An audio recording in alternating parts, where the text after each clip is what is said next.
تو کہتے ہیں اتنا آسان نہیں ہے، بیڑی کی عادت چھڑانا ہو تو اتنا آسان نہیں ہے۔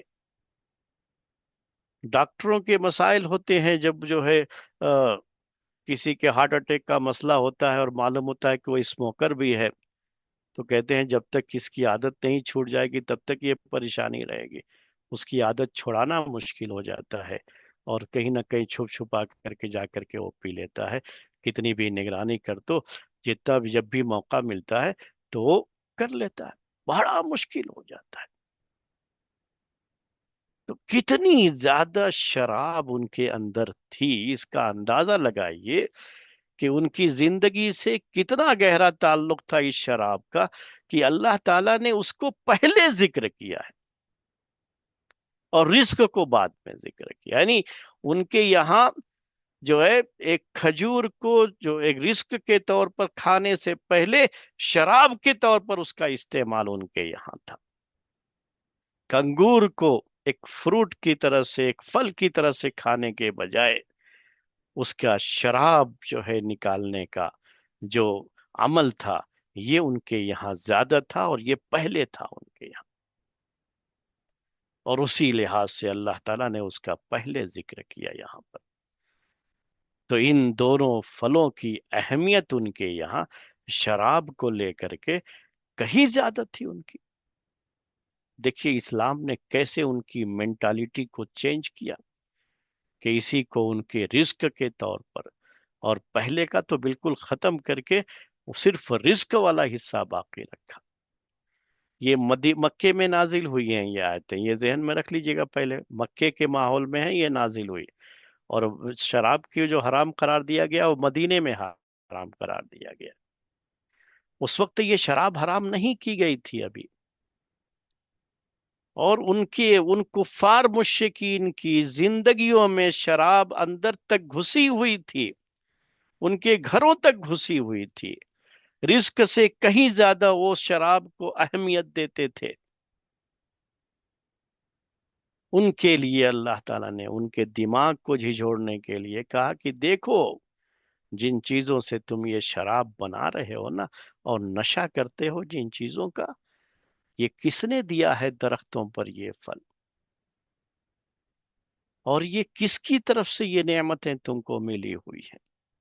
کون ہے جو یہ پورا نظام چلا رہا ہے؟ سوچو کبھی اس کے بارے میں۔ یہی توحید ربوبیت کی دعوت ہوتی ہے۔ وہ اللہ کو مانتے ضرور تھے میرے بھائیوں، یہ یاد رکھیے کہ وہ یہ مانتے تھے کہ اللہ نے ان کو پیدا کیا ہے، لیکن ان کی توحید ربوبیت بھی صحیح نہیں تھی۔ جب وہ مانتے ہیں اس بات کو کہ یہ ساری چیزیں دینے والا اللہ ہے، اور وہی ہم پر یہ انعام کر رہا ہے، ان انعامات کی بارش کر رہا ہے، تو غور کرنے کے بعد جب یہ سب چیزیں سمجھ میں آئیں تو پھر کیا ہے لازمی تقاضا اس کا، کہ تنہا اسی کی عبادت ہونی چاہیے۔ تبھی کہا جائے گا کہ توحید ربوبیت آپ کی صحیح ہے، ورنہ صحیح نہیں ہے۔ تو اسی لیے دیکھیے تیسرا سینٹنس کیا ہو جاتا ہے اس میں، کہ ان فی ذالک لآیۃ، تیسرا سینٹنس نہیں بلکہ یہ تیسرا جز کہہ لیجئے، کہ ان فی ذالک لآیۃ لقوم یعقلون، یقیناً اس میں نشانی ہے۔ بڑی تاکید کے ساتھ کہا اللہ تعالیٰ نے، ان بھی تاکید، لآیتن، لام یہ تاکید کے لیے، آیتن میں جو تنوین ہے نا، تنوین کہتے ہیں اس کو، یہ بھی تنوین تعظیم کے لیے ہے، یعنی لآیتن عظیمتن کا معنی ہے یہ، عظیم نشانی، بہت بڑی نشانی۔ اور یہ جو تقدیم تاخیر ہے، فی ذالک پہلے کہا، لآیتن بعد میں جو کہا نا، یہ عربی زبان میں یہ پہلے اور بعد میں ذکر کرنا، یہ اس کے اندر بھی تاکید ہے۔ تو کہا اللہ تعالیٰ نے کہ یقیناً اس میں بڑی عظیم نشانی ہے، لقوم یعقلون، ان لوگوں کے لیے، اس قوم کے لیے جو عقل رکھتی ہے۔ عقلوں کو جھنجھوڑا گیا ہے۔ ذرا اپنی عقل تو استعمال کرو، یہ جو نعمتیں استعمال کر رہے ہو اللہ تعالیٰ کی، ان کو استعمال کرنے کے وقت ذرا اپنی عقل کو بھی تو استعمال کرو۔ یہ نعمت کس نے دی ہے تم کو؟ کہاں سے یہ نعمتیں تم کو مل رہی ہیں؟ اور اگر کبھی عقل کو استعمال کر لیا تو پہچان جاؤ گے کہ اتنا باریک نظام، اتنا بہترین نظام، پوری کائنات کو چلانے کا اتنا زیادہ پرفیکٹ نظام، یہ کسی ایک کی طرف سے ہی ہو سکتا ہے۔ اگر ایک سے زیادہ ہوں تو وہاں انتشار ہوتا ہے، افتراق کی شکلیں پیدا ہوتی ہیں، اختلاف کی شکلیں پیدا ہوتی ہیں، پھر وہاں اتنا پرفیکٹ نظام نہیں چل سکتا۔ تو جب وہ اکیلا ہے اپنی توحید ربوبیت میں، تو پھر اسی کو اکیلا ہونا چاہیے توحید الوہیت میں بھی، توحید عبادت میں بھی۔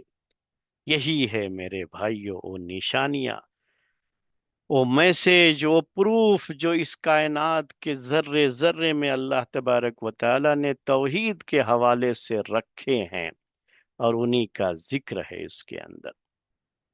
اس کے بعد دیکھیے پھر آیت نمبر 68، اور بھی جو ہے، اب یہ تو پرند اس کی بات تھی، فروٹ کی بات تھی، اب یہ چھوٹے چھوٹے جو فضاؤں میں اڑنے والے یہ شہد کی مکھی، اس کا بھی اللہ تعالیٰ نے ذکر کیا، چونکہ سورہ کا نام بھی یہی ہے، سورۃ النحل، اور اسی آیت میں اب 68 نمبر پہ ہی اس کا ذکر بھی ہے۔ تو یاد رکھ لیجئے کہ اس سورہ کی یہ سب سے عظیم آیت ہوگی، اہم آیت، جو پیغام اللہ تعالیٰ نے اس سورہ کے اندر دیا ہے نا، وہ سب سے عظیم پیغام اسی آیت کے اندر چھپا ہوگا۔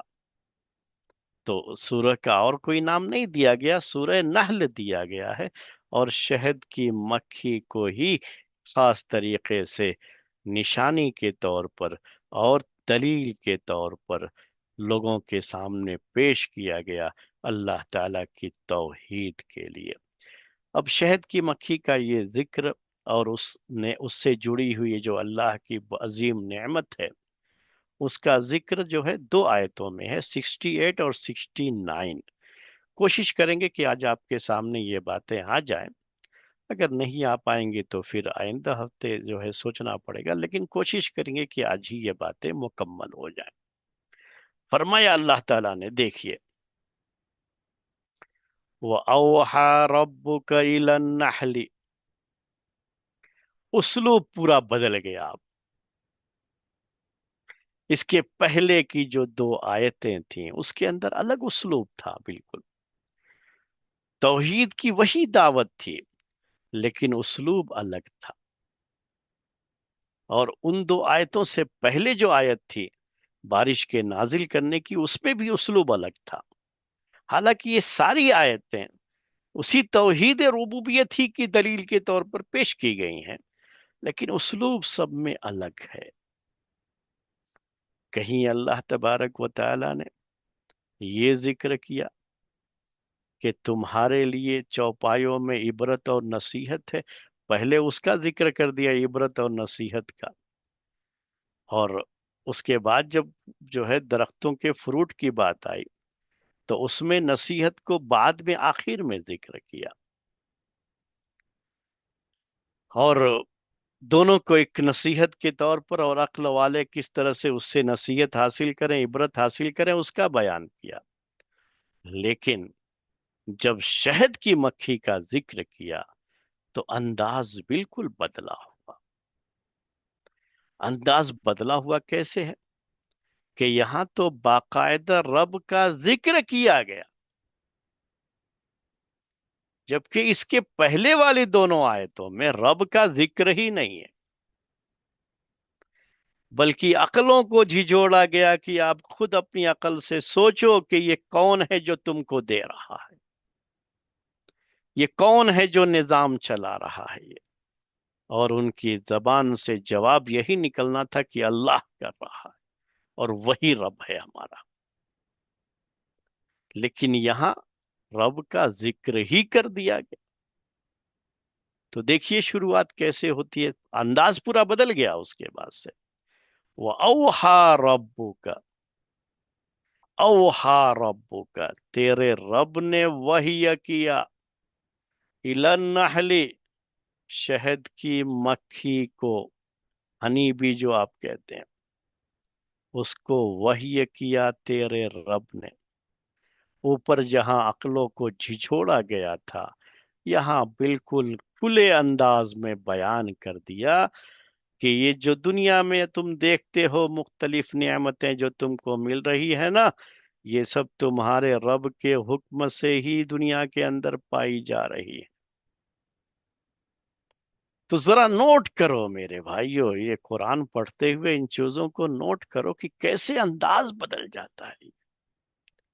کیا کہا؟ وَأَوْحَى رَبُّكَ. عربی زبان میں وحی کسے کہتے ہیں؟ پہلے وحی عربی زبان میں کہتے ہیں کہ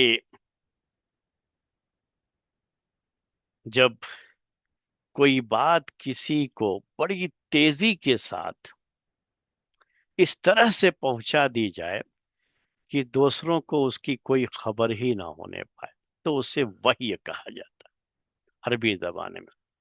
الاعلام بسرعت وفی خفاء، عربی میں یہ الفاظ استعمال کرتے ہیں کہ کسی چیز کی کسی کو خبر دے دینا یا کوئی بات اس تک پہنچا دینا انتہائی تیزی کے ساتھ.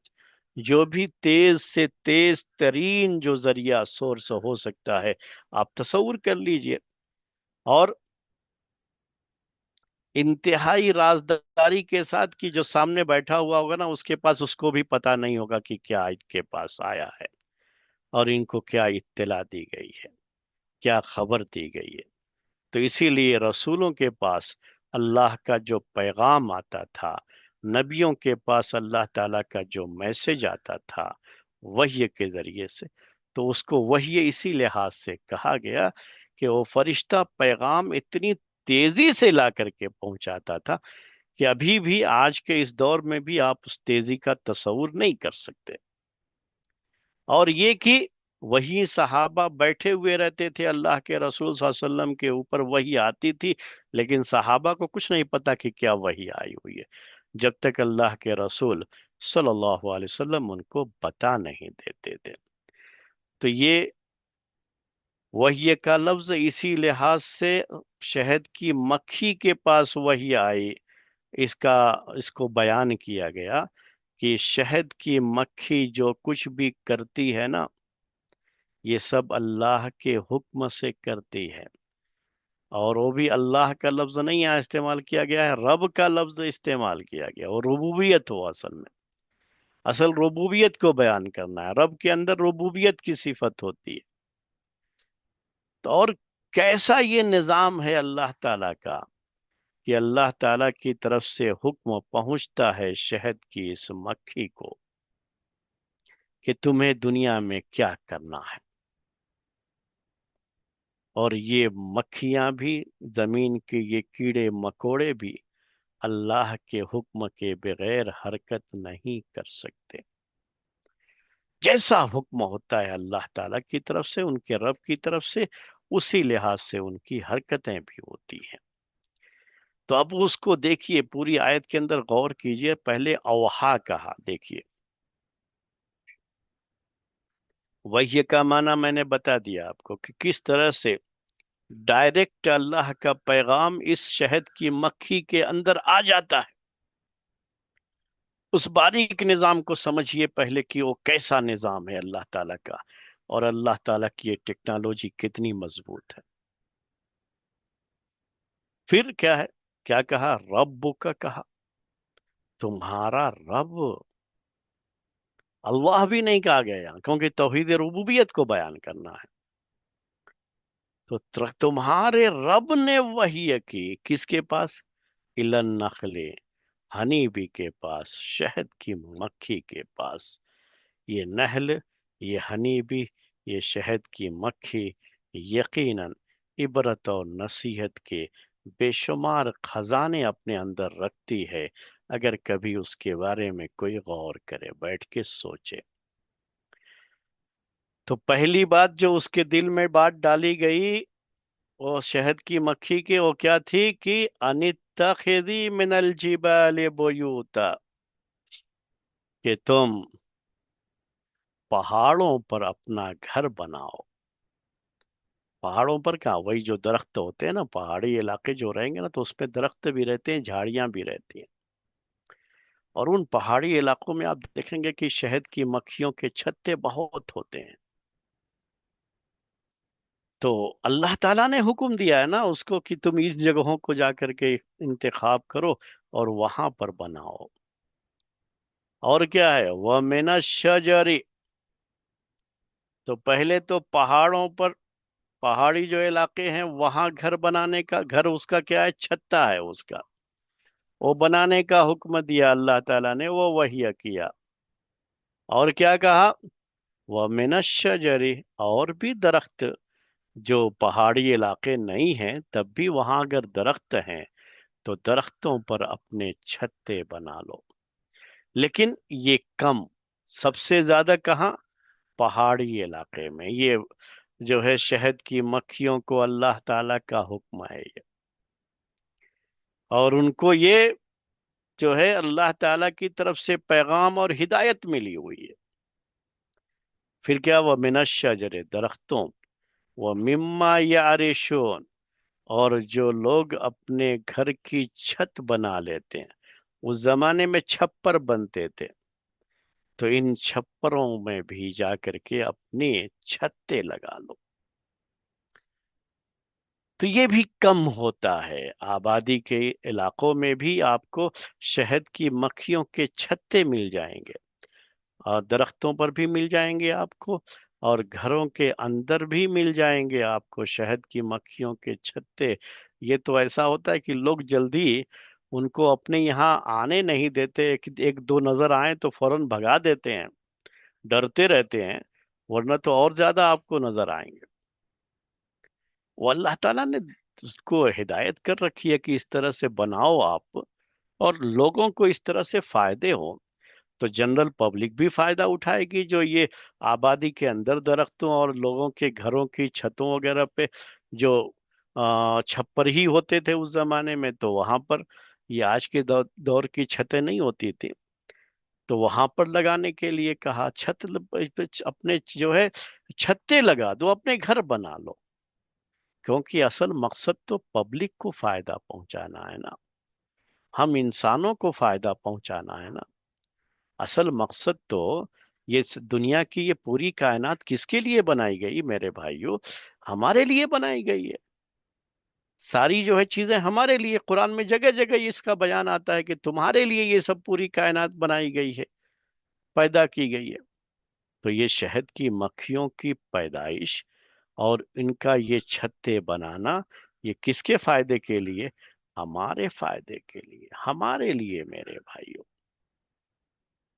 وَمِمَّا يَعْرِشُونَ، وَمِمَّا يَعْرِشُونَ، تو اب یہ صرف اس آیت کے اندر شہد کی مکھی کو جو ہدایت ہے وہ کیا ہے، چھتا بنانے کی۔ وہ چھتا بنانے کی ہدایت، اپنا گھر بنانے کی ہدایت اللہ نے دی ہے۔ وہ ٹیکنالوجی کتنی عظیم ہے کہ آج بھی اگر آپ انسانوں سے کہہ دیں کہ وہ ذرا یہ چھتے بنا دیں تو نہیں بنا پائیں گے میرے بھائیوں۔